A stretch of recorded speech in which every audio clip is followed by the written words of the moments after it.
Hi, and welcome to another episode of Behind the Mic, where we bring you conversations with people who currently sit behind the mic and have sat behind the mic. We're here to have candid conversations, find out who are these people, how do they live their lives. Some you know very well, others not so much. And it's my business to make sure that I bring these people a little bit closer to you. And today I am sitting with one of the greats in radio, someone I hold in very high regard. He's taught me quite a lot in radio, and I'm very, very appreciative of that. But also, he has seen his entire life pretty much in the media space. And what I will tell you for a fact is his best quote is very simple: as long as someone is alive, never write them off. Ladies and gentlemen, I bring to you Langa'ata 001, the one and only Jalas.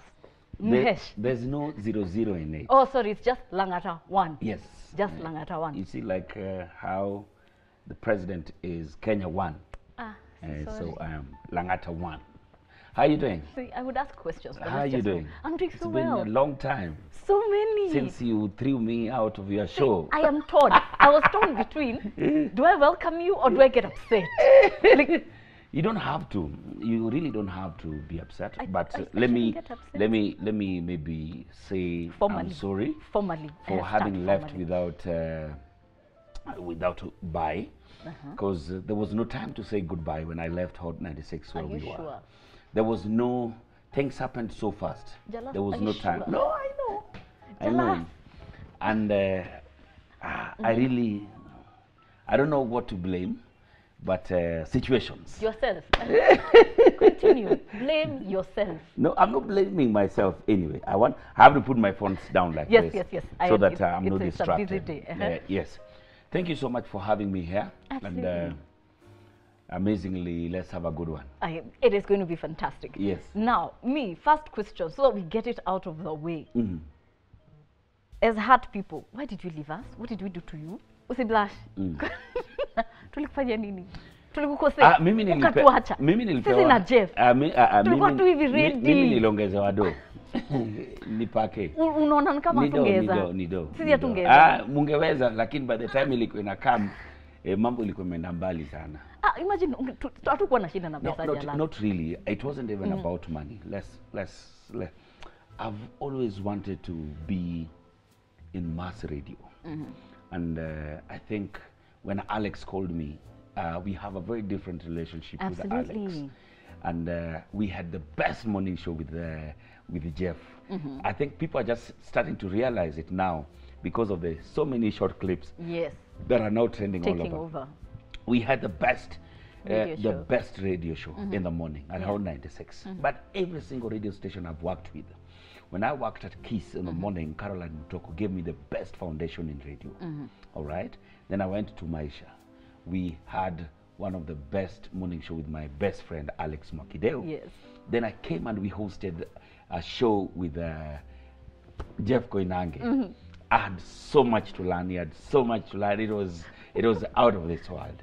Then when Alex called me, I said, why not? Let's try this again. Then during COVID, when COVID happened, I was sacked. I was sacked and I was jobless for almost 2 hours. Then that time I knew that, you know what, I was a big deal on radio. Because radio does not need anything. Once a morning radio, you don't need talent, you don't need anything. The first thing, can you be disciplined and consistent? Can you wake up every day that by 6 o'clock when the microphone goes red, you are already there? So a few people can keep that discipline. So personally, I've never known until now I joined politics how 7 o'clock looks in the morning, unless I was on leave. Because every day by 5, you're up. I was already at work. You get that meant I was up by around 4. You get so that discipline is what so many people didn't have. Not that I had amazing talent, not anything, but I've always kept the discipline, put on the work anywhere I've ever been. Yes. So in hindsight, now that you're in a different space, when you look back, what are some of the lessons that you picked, especially working across the media spaces? Anytime you walk into a media house and you get a chance to have their badge, as one of their employees. Before you walk into that house, or when you stand at the gate at Royal Media, for example, look at that building and ask yourself, what can I do for these people to want me, not me to want them? What am I bringing in? What is this? What value am I adding here?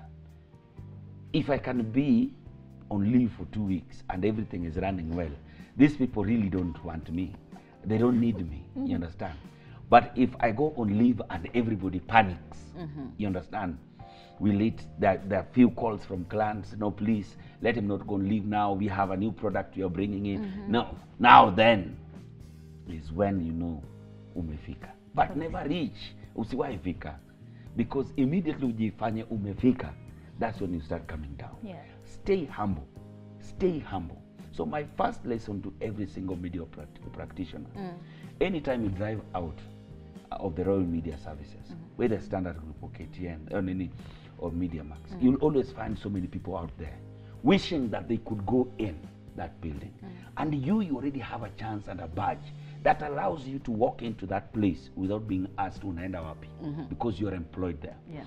Ask yourself, what value am I bringing in here? I have a guy, we started with him tukiwa na wewe hapo kitambo when I used to do voiceovers for Ramogi Radio. Yes. You know, so many people don't know I worked at Ramogi. Oh yeah, by the way, never. Very few people know that. We kind of just picked up after Kiss. After Kiss. Yeah. People did not know I used to do voiceovers at Ramogi FM. You get what I mean? This guy, I think he started like assistant producer. Alikuwa hapo na kina, what's her name? Beryl. Beryl. Yeah, Beryl. He was just, is a tall, kissy guy. Now he's a top cameraman. What is his name at yours? Orari. I think Felix. I think it's Felix. He used to be a producer hapo kidogo kidogo. Hapa moving kidogo kidogo is a top cameraman right now. Yes, he is. Because when you walk into a media house, there's so much opportunity. Just najua pia kuna everybody protecting their job. Their spaces, but just find a way. Like you have your show now. You see, you must always ask yourself, what more am I bringing here? You're bringing here. The second biggest lesson, do not burn bridges. Don't burn bridges wherever you go. That was a tough lesson. Don't burn bridges. Your boss today could be your boss in the next media house. Yes. Or a worker today could easily be your boss when you move. All right? What am I trying to say? Is very, very simple. Today, you could be a producer at, say, Royal Media Services. All right? Producer. And you're top producer. You get poached to another media house. All right?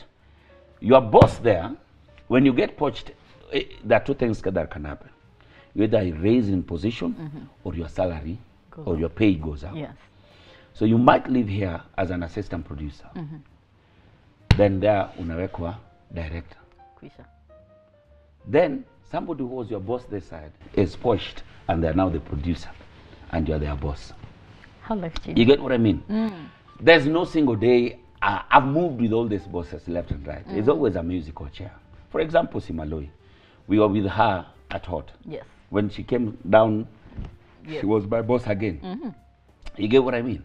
So in media, do not burn bridges. That is why I can work at Radio Africa any day. Yes.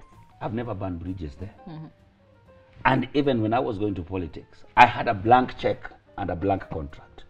That if the 2nd of August, 3rd, things do not go well on Tuesday, welcome back. The next day we want you at work. Because I never burned bridges.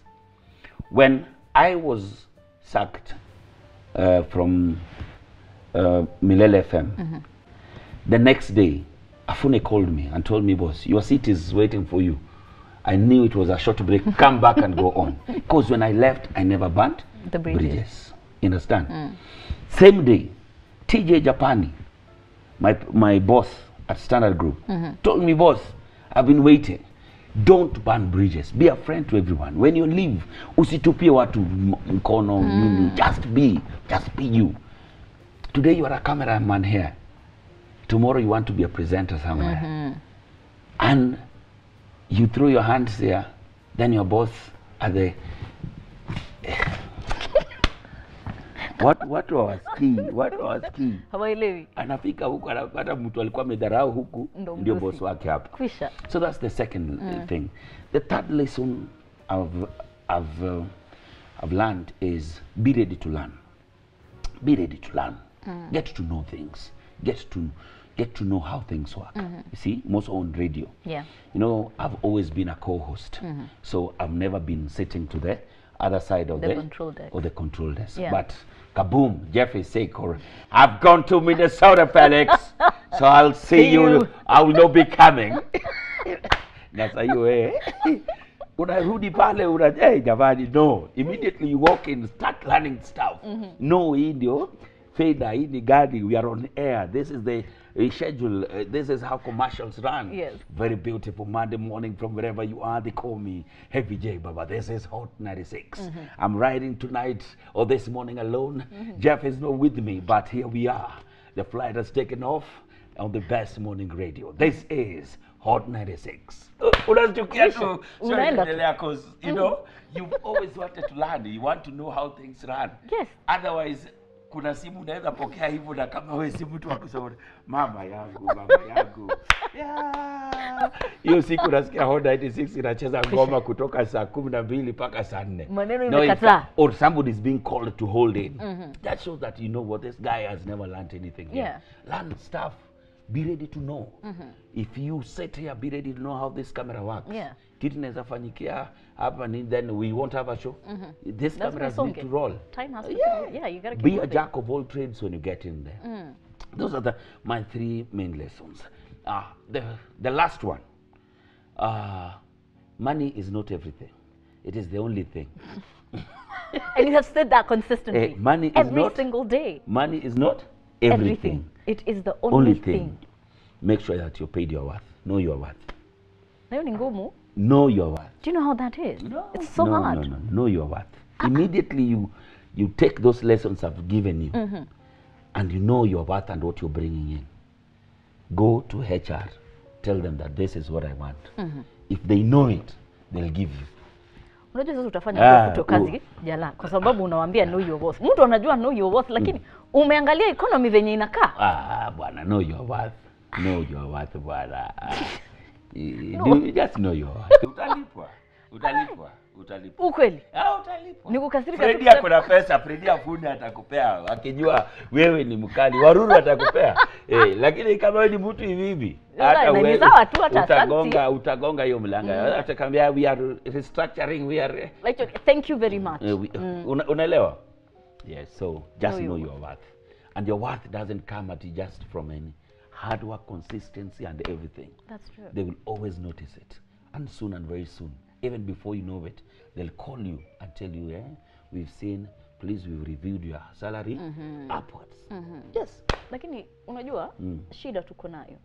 So how are you telling me who has gone to great group of schools to even have the audacity to start as an intern and grow my way to the top? I know my worth. I can be a great presenter.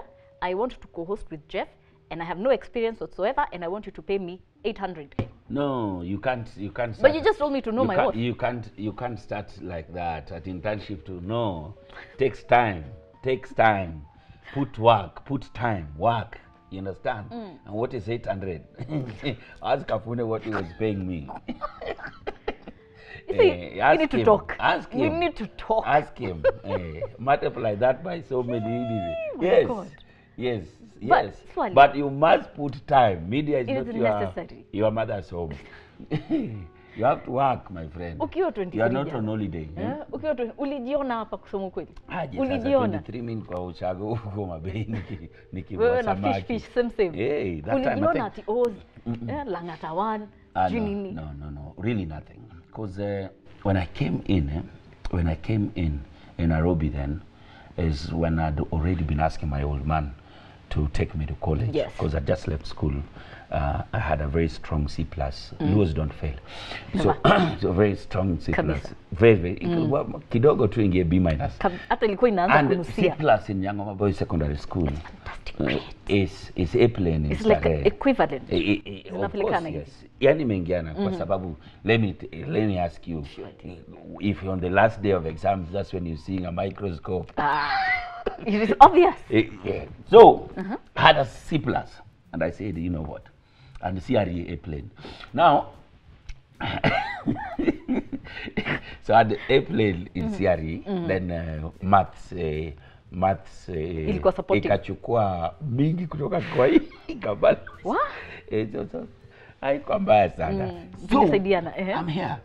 I've come in Nairobi. I would ask my dad, but he said, you've seen how I've struggled to pay your school fees. Yeah. There's no way I'm able to pay for your college. Yeah. You go to Nairobi and be a man. He gave me 2 shirts and 2 trousers and some 800 bob. So I came here, started doing manual work, house boy. Hakuna kazi mtu anaweza niambia hita au sijawahi fanya, mijengo nini, but all along I knew I had a talent. So I used to go to the National Theatre to look for these auditions and all. Yeah. Then one day I got a chance to be auditioned. But then even when I was auditioned, I wasn't in the main cast. I was the shadow cast. All right. When I was in shadow casting, this guy, one day that opened doors for me was when we were doing set books. And you know, day 1 students wamejaa National Theatre nini, wamepiga show, watu wakalipwa, watu wakaenda kupiga tei. So one guy didn't show up the next day. So remember, I was shadow casting. That is when I got a chance. But then I asked God, did this guy have to go drinking huko for me to show these people what I'm able to do? Yes. Then God, yani, what a big test this is. So that is the day a lot of things opened up in my life. So it is at the National Theatre. And the students are packed. And they're still not sure. The main cast is even not sure if I'll be able to deliver. Everybody's looking at the sides of the curtains. This guy is gonna mess this play. Happy enough that that play was so emotional. So I put up all my emotions and what I was asking God, that did, because I wanted to be on this stage. So the National Theatre, the lights goes dark, pop. Then the spotlight is on me. Wow, because I'm the first person opening as a narrator. The pressure. And remember, everybody either is wishing for you to fail. There are people wishing you the best. And this is a chance that you really know it's not yours, but the opportunity is there. The play is called Mwisho wa Kosa. So the lights goes on me. Karibuni sana kwa riwaya Mwisho wa Kosa. Ni riwaya iliyoandikwa na Zebrwani na kuchapishwa na Longhorn Publishers. Na kwa idhini ya Longhorn kunakiliwa kuwa tamthilia. Naye Bwana Jasper Okda. Huyu ni mkurugenzi wa kikundi maarufu Jicho 4 Productions, kikundi kinachojishughulisha na uigizaji jukwani vitabu vya fasihi katika shule za nchini Kenya. Ili tujue ni msika yupi aliyotenda kosa lipi na vipi na lini na kwa nini. Jiunge nasi toka hapa difoni mwa bahari, meli yetu itakapotua nanga kwa uhondo ribo ribo. Usicheze mbali, unga robo. Mwisho wa Kosa ni hadithi kumuhusu Monica. Oh my good Lord. And to this day you remember. Because those lines still ring in my head, because they are lines that open doors for me. I became the top narrator for the next 5 years. For the next 5 years. I won that award for 5 years back to back. Consistent. Because you were ready for that opportunity. Whichever came now. Ready. And the afternoon, they had already told that guy, thanks, but no thanks. Uko palikuwa na lewa. Rudi hapo. Waambie wakuongeze ingine. So and the next play, the next play, these people are now sure that I can do this thing, but they don't know if I can shadow cast, I can again deliver the next play. The next play is called Kiu. Oh yes. Kiu. Karibuni sana kwa kiu. Kiu ya kumpenda asiyekupenda. Kiu ya kumdhamini asiyekudhamini. Kiu ya kutaka kuvuna usichokipanda. Kiu isoweza kukatwa kwa maji. Mzee again, another delivery. Nilipiga hiyo show. For the first time, we had standing ovations when the play was just starting. I mean, everybody went. When the play, you know how the first narrator comes in? Yes. And everybody stands up. Then the biggest breakthrough was when I did a play called Africa Kills Hassan. Africa Kills Hassan is a story of this guy who is about to be killed tomorrow before the firing squad because they had robbed a bank and also they're in jail. And he's writing to his girlfriend the last letter before he dies the next day. This story was 12 pages. And I narrated that word to word.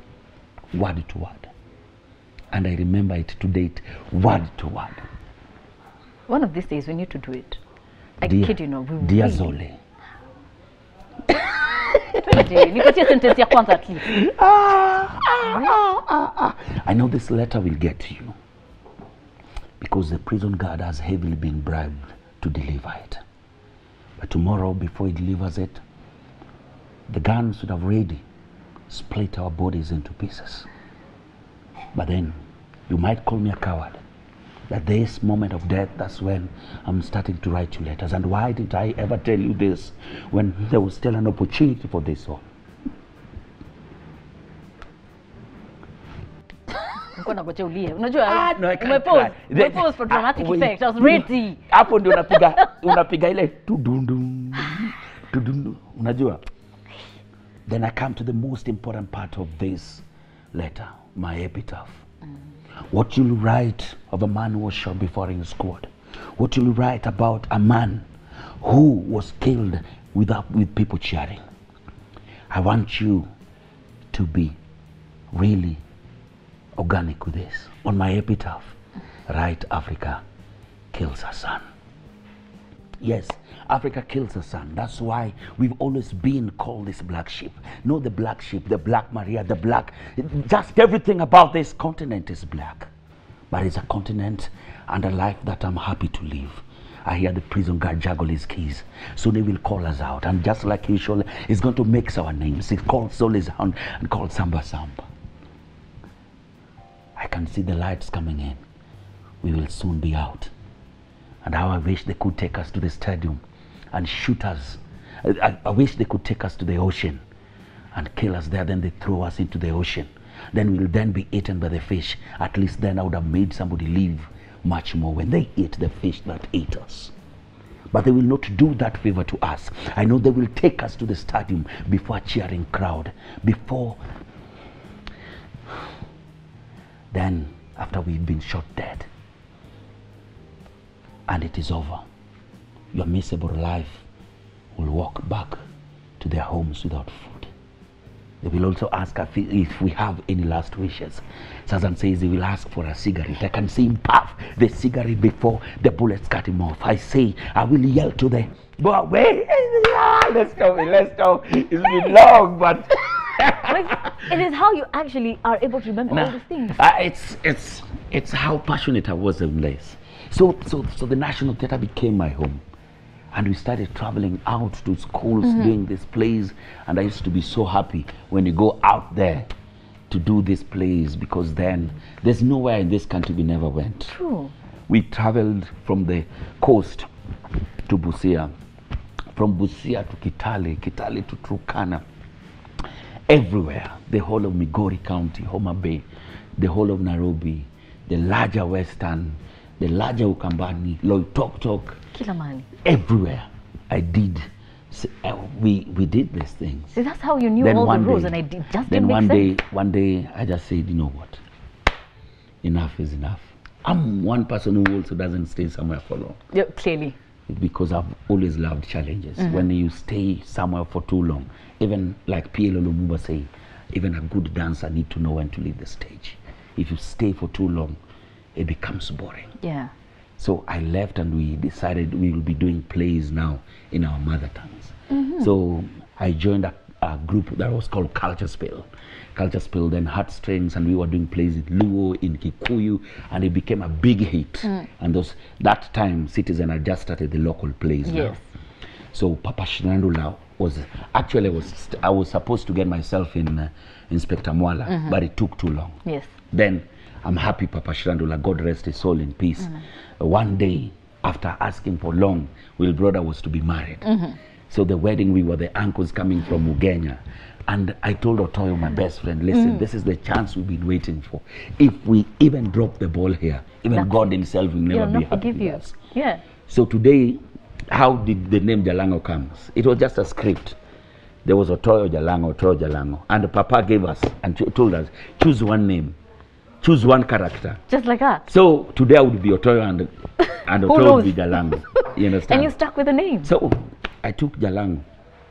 And that day, cameras goes bam on us. Remember, we have a script. We didn't follow any script. We did follow any script.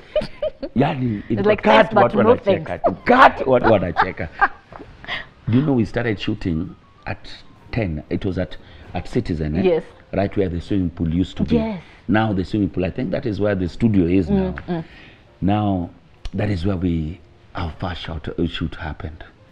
Then, boom, it was a big thing. Everybody started, who are these two people? Then Waruru Wachira changed the script and said, when everybody was going back to Kenya, Otoyo and Jalango jumped off through the bus window. So they're somewhere in Nairobi, so that we can kept in the script. Tukapiga. That time Nyambani was also leaving. Yeah. Had also left Kiss. And the big announcement come, can you replace Nyambani? Are you ready to be in the Caroline Mutoko's next big host? Hey! So Churchill came and told us, man, there's big opportunity out there. These guys are looking to replace Nyambani. So kaboom. Watu hiyo siku ya interview watu wamejaa, more than 2,000 people. Thank you. Then there's a lady who came there akasema, thank you so much for coming. It's great. Kizungu mingi. It's all English in the world. Okay, thank you so much for coming. We want to make this very simple. Absolutely. If you have a degree, kindly move to the left. If you don't have, thank you so much. When we have an opportunity where non-degree holders will be needed, we will call you. But who is Jala? Your degree. Ilikata watu nusu bwana, watu hawana degree tamu. But cha muhimu ni kujiamini. Watu hawana degree tamu. Yeah, haiko. But I went with the guys with the degree. I just said, what is the worst they can do? I just wanted to know what really happens in interviews. The lady came and if you have one in communication, it's another advantage. And if you don't have, thank you so much. Wewe ni nani? Uko kwa watu wa degree wa communication. Kumbuka niliwacha sasa hiyo niko tuna form 4 certificate. Just Nyangoma boys. Na blood certificate. Yeah, group opposite. So listen. We got a chance to now go for the interviews. I told them these things that you've been asking. I don't have even one of them. Like, what is but that? I'm the person you're looking for. I'm Prove the person it. you're looking for. Yeah. They told me, man, we like your confidence. We'll give you a chance. That's how we went for those trials. Up on Apale, we were, I don't know, 13 people I think got a chance to go for the trials. And guys were voting, nini, who's the best, nini, back to back. Ituliskumana mpaka tukabaki na Larry Asego watu wangapi? Wawili. So the day that we were supposed to be employed, one of us was supposed, they just told us we've decided to take both of you. And that was the best thing. That's where my radio life begins. But then if you listen that time, I didn't start on air. No. Nilianza hapo nje. Behind the scenes. So behind the scenes. So Caroline will call, I can see Jalango is trying to call me. So hiyo nimekatu hapo kwa corridor. So I used to do something called the inside story. So later ya magazeti I'll look for interesting stories Captions, away from the headlines. Nani panti yake imeraruka sijui wapi huko. Sijui nani ameiba bibi ya nani wapi. Hey Caro, have you seen Standard page 10? Oh my God. This should have been the headline. Now, so sometimes the stories will not be there. So I would create, I would write a funny story, a funny script, nini. So I'll just say, so if it's not in the paper, I'll just say, have you seen the next one? these people will kill me one day. Page, now, then I go straight to the headline because somebody will go check the Nation and I go, so I'll just read it. So, but then the time it became interesting, guys started saying, Jalango should come on, Jalango should come and join you guys. Properly, yeah. That's why it was Caroline Mutoko, Larry and Sego, and Mzeja last mwenyewe. Kapiga, Larry akambiwa wengia, classic, tukabaki na Karo. So hapo ndio tukapiga. Then that same thing. It was same time place. I needed to do something different. Boom. Standard Group Radio Maisha. Met a friend that became family, Alex. Tukapiga. Well, that was going to be my. Were you friends before or just I didn't even know him. We met. We didn't even host. We were not even going to host the show with them because I think we had been paired by two other guy, Mshamba and another lady. Then when Alex came on board, I always appreciate TJ Japani. Yeah. Tom Japani gave us a big opportunity to just be ourselves, and we created one of the best shows. Yeah. Then kaboom! 3-4 years later, 5, I said it was time. The chairs. The chairs moved. The chairs. And that's when I met Jeff Koinange. This is Hot 96. This is Jeff Koinange. Zega last mwenyewe. Jeff, why? Why do you have calcate? Why do you have, I'm telling you, we had, you know what made our show big, myself and Jeff, was the different. You guys were from different spaces.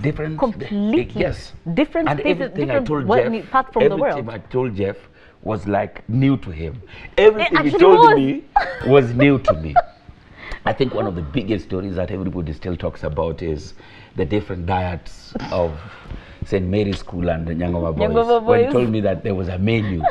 In high school. And you know, I just used to get surprised the things Jeff used to tell me. Then when we talked about when you go home, Jeff, now when you, let's say you're done with the show, you get home now. How do you prepare? Now I get to the house, and I clean my face to just, then I let the water run for an hour. I'm like, what? Water running? Then you know, when I visited, when I went to his house in Kitusuru, that's when I rooftops, you barbecue. So everything that Jeff used to tell me, then he gave me an experience of America even before I'd gone to America. He used to tell me stuff, then everything was a lesson working with Jeff. I used to look up to coming to work. Unangoja tu yani maze leo itakuwa nini. I always left the show learned, satisfied and happy. Yes. So that's then kaboom.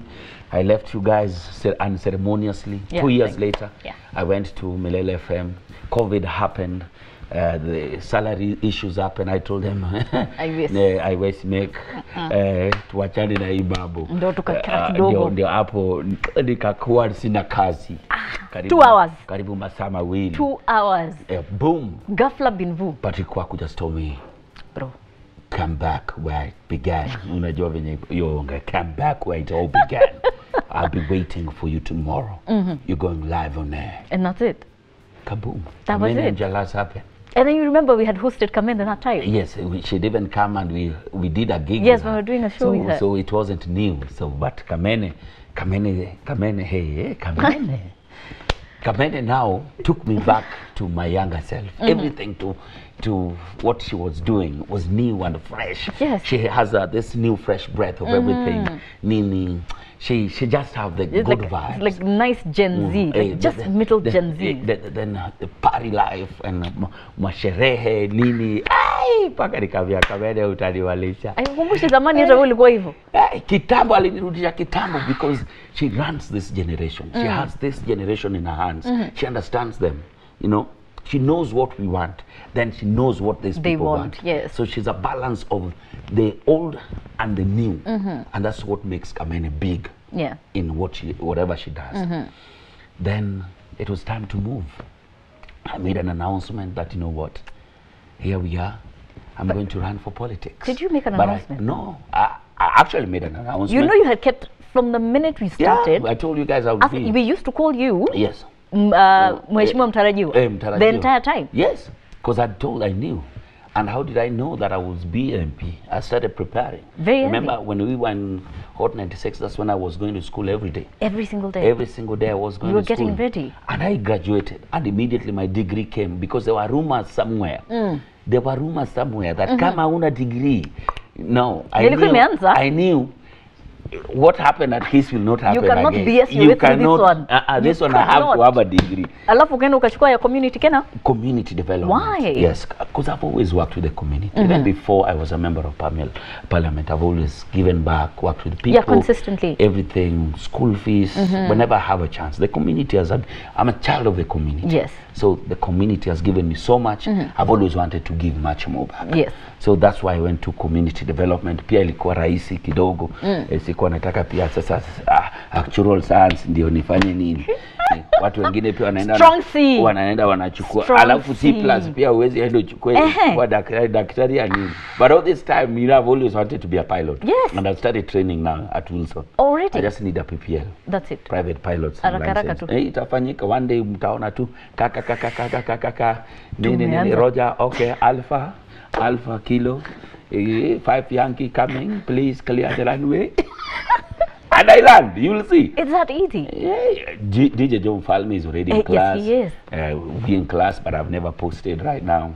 Sasa watu watasema unatumia pesa yetu kujifundisha kwenda shule. Imagine then ni ukweli. Unaona?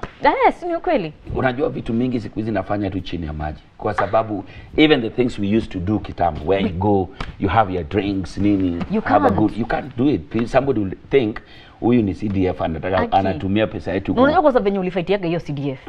Kabisa. Ulifightia. Lakini Mungu anasaidia.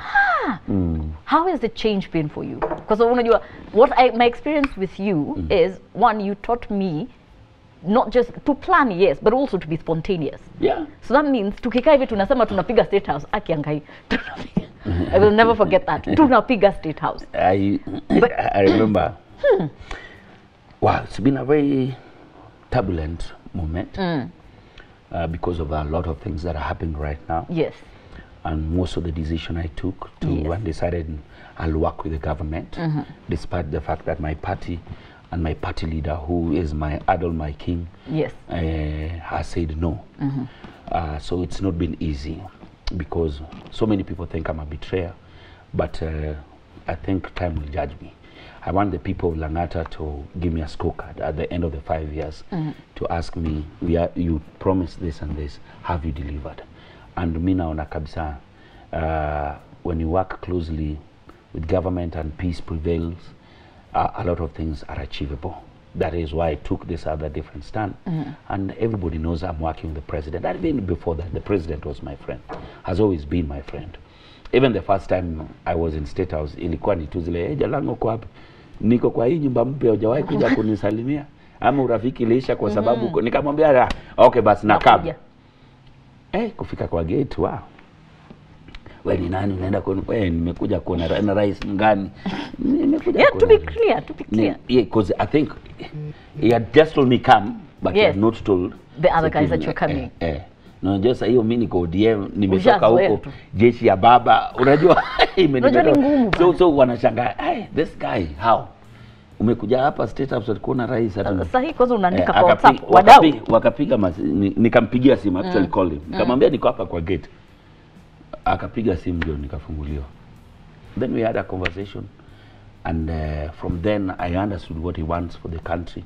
I said, you know what, it would be good if I take a stand that would be good for the people of Langa'ata. I know so many people calling me betrayer. I can't post anything now. True, you can't. Everybody abuses Nini, but my heart, my conscience is clear. I want to deliver for the people of Langa'ata. And you're the first person, you're the very first person in that kind of alliance to actually just tell Baba, nakupenda, nakuheshimu, lakini naomba. Listen, my love for Baba can never change. How much he knows it. He knows it. I've met him since that day we met in Parliament. I also called him, and I told him that this is the direction. He's not happy, you understand? But even my party members are not happy. Even the people out there, I'm even being targeted sometimes, and a lot of things, and it's been so mucky.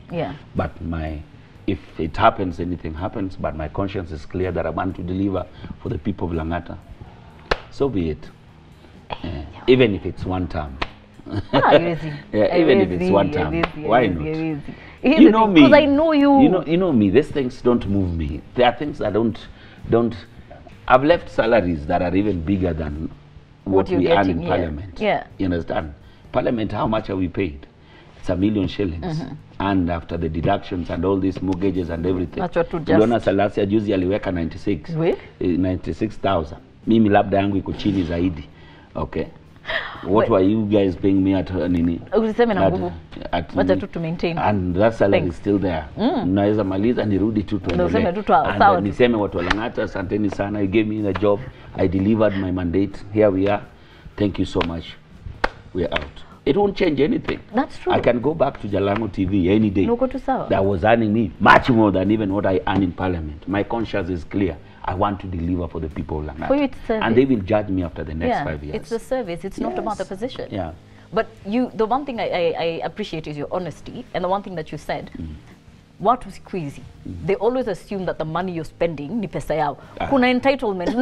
Sitakata. Unajua tutasema, I pay my taxes, I do all these things, I elected you, but ideally I'm your boss. So me as your boss, because I elected you, mbona unapati hivyo? Now listen. Hiyo pesa yenye nimekulipa unafanya nini nayo? Listen what happened. After campaign, my car, I have a Land Rover that I used for campaign. Yes. It's a car that I've had for the longest time. After the campaign, ilikuwa imegongwa nini, and I deliberately bought a new car before even being sworn in, so that nobody will say alitumia do yetu kubai gari. Unajua, because immediately they see you the new car, they already assume. I made sure that I get myself a car. Because I could not use the car that I was using during campaign. Because it was spoiled, yeah. Imegongwa nini, ukiakisha hapa mataa yote pale inawaka, unadhani ni Christmas. Imezoea tu campaign. Maisha ngumu ile. So I bought a car. And immediately people started talking, no, do yetu. Kama saizi hata CDF yenyewe bado haijatumwa ya kutosha kupatiana basari. Sasa si umekula? Haiwezi. Na unajua kitu kama CDF is so hard for you to steal. Number one, the member of parliament is not even a signatory in that bank account. The second thing, there's a board that runs that money. The third thing, if we say we are doing a repairs in, say, in a school, there's a board in that school where that runs that account. You understand? So mtu asiwahi kukwambia that ati kuna MP alikula CDF. Watu utashikwa. You don't even impossible. You are just a member of that team. It is so impossible to steal CDF. But people don't know that. I don't know why they always say that. I thought ni pesa unaweza fika hapo ambie. There's even a fund manager from the CDF board who now manages the funds. So there's no connection whatsoever. Wewe ni kusema tunafanya hii kazi. That's it. Labda sasa waambie contractor, nitakupea kazi nitafutie kitu bwana. Wewe bwana nipe kitu, siwezi kupatia kitu. No, contractor aseme asante. Kwa kunipea kazi, wacha nirudishe mkono. That's it. But then that will also itaribu tena pia quality ya kazi nini, because you're already compromised. That's true. You see, that's where the problem is. So mimi, I still do a few things. I run Jalango TV once or twice. If I get a chance, I post. You're able to. You understand? No, now it's not earning the way it used to earn. It may drop back very low. Uko busy? Yes. Uko busy sana.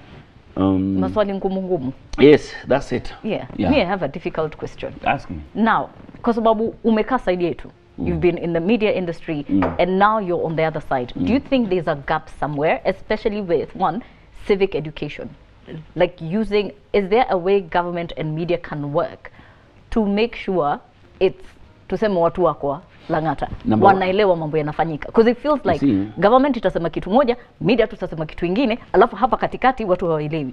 Media is called the fourth estate because they're the fourth ear. Yes. And eye of the people. Number one, media should not be gagged. But even if they are not being gagged, they should also report on facts. On facts. Yes. You understand? And in this era of fake news, you understand? And the fact that, you know what, people break news even before the mainstream media has broken it. News. I don't, let's say Trevor is coming to give news at 9. He's already giving news that everybody already knows. So he must look for a different angle to bring the facts. Now he has to go deeper to make sure that you get much more than what you already know. So it's a bit hard right now to even be a journalist because now you have to back yourself with the research, what to give people something different. That it is not when people used to say tunangoja tuone kwa news. Saizi the news is already. My friend. Ukiingia view sasa saizi everything is already there. Everything is gone. Ukiangalia wapi tayari kwa hapo. So we as media practitioners must now stand to be counted. We report on facts, you understand? We stand by the truth. That is the only time people will respect media again. That's it. That's true. So how are you protecting your children and especially your family now? Because I know kunaweza kuwa na challenge kidogo. But even when I was in media, you tried. I tried so much to protect. Nobody never knew my wife until the day tulienda Rurashio. And my friends posted. That's and then immediately after that again, and that was nothing else. And that was we had been together for more than 15 years and nobody ever knew. If I tell people we have children, they can't believe it. They can't believe it. Yeah. You understand? Unless some people see me at the malls, I'm holding my children. Or they'll never know. That's when they're still questioning they've never seen my wife pregnant. Watu wakasema Jalasa anapuliza baiskeli ewa tupu. Lakini watoto wako, mama yuko, vitu ziko sawa. And you don't even post them as much now. Even my children. You don't. I've never posted my children. You did for a while. No, it's only Sally is the one everybody knows. My daughter. Oh yes, the other ones they don't. No, they don't know the other children. So it's only Sally. And if I knew, I would not even have posted. Yeah. But because I don't want them to have number to be one, tagged kama to be tagged watoto wa nani. Unaelewa? One day if they want, they will know, or they will ask. But unajua huko kwa shule walimu wanajua ni watoto wa Jalasa. So either you give priority, preferential treatment. No, lazima wajingangane huko kama watoto wengine. Pandishwa basi ya shule huko, ngorota huko vile watoto wengine wanangorota huko ndani. Like as long as the Jalang'o boys experience. I know that.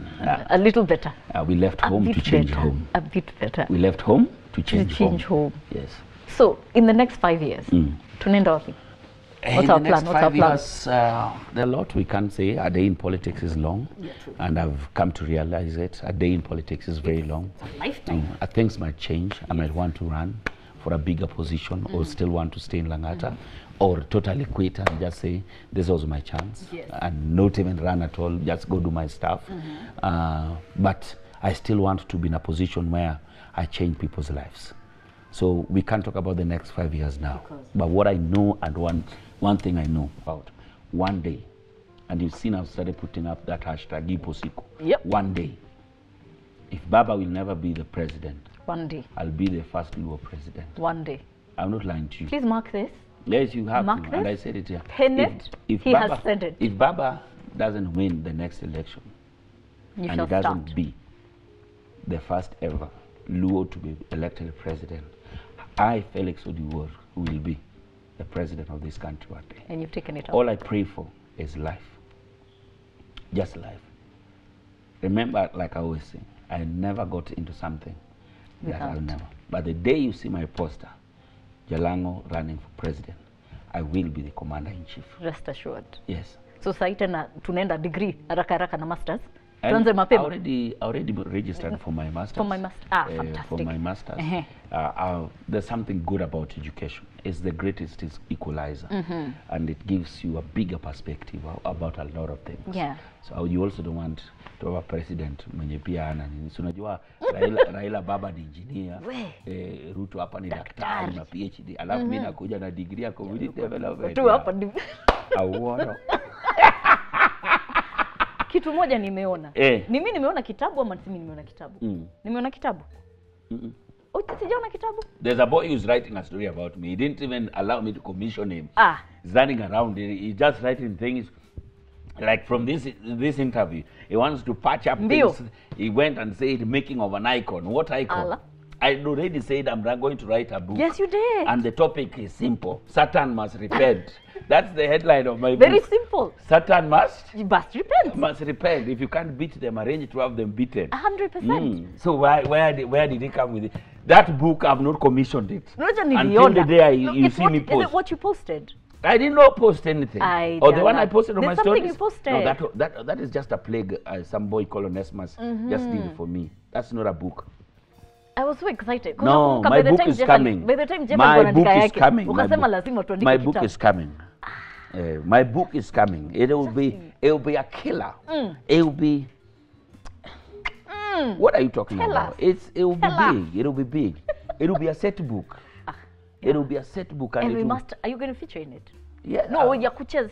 Sasa tukifika kwa theater lazima. No. Bring your stuff in. No. I would make sure that every single young woman or young boy reads my book, so that they can know that it doesn't matter where you come from, where you're born. There must be. You can be whatever you want to be. Yes, you can. And there's power of words. Like right now, for the first time, I've told you, I will be president, and I will be. And here's the thing. I'm alive. Do you know I actually believe it? Yes, because I have seen every single thing when we start with you for 2 years. I will be. Everything you ever said you're going to do. I will be. You have done. I will be. Yeah, please do. I will be. Right now, it's just about this turbulence. You write the waves until. I will be. Tuanze mapema. Yeah, I will be. Mapema ndo best. I will be. And that day, I'll make sure that you are sitting next to me. Because you are the first person I told. Thank you very much. On my inauguration day, you'll be seated there. Y'all didn't heard that. Before I swear in, I'll look at you and ask you, like, Cynthia, what's up? I hope. Did I not? You remember I told you? Did I this not? is it. I, Felix Udingor Jalango, do hereby swear. And you know, people always take me to be a comedian and a joker. And then when it happens, then a boom. Imagine alisema. I have a boom. Kitu nimelanda wewe. Ukisema. That's it. It's a wrap. There's power of words, and when you believe in what you say, you go for it. Your word is your bond, 100%. There's nowhere it is written that you can't be anything. Absolutely. What's special about Ruto? I can imagine this. What's special He's about a guy. Richie? All of them are people. What's special They're about all people. They are people just like us. Just people. All you have to do is believe, hold, and move. That's it.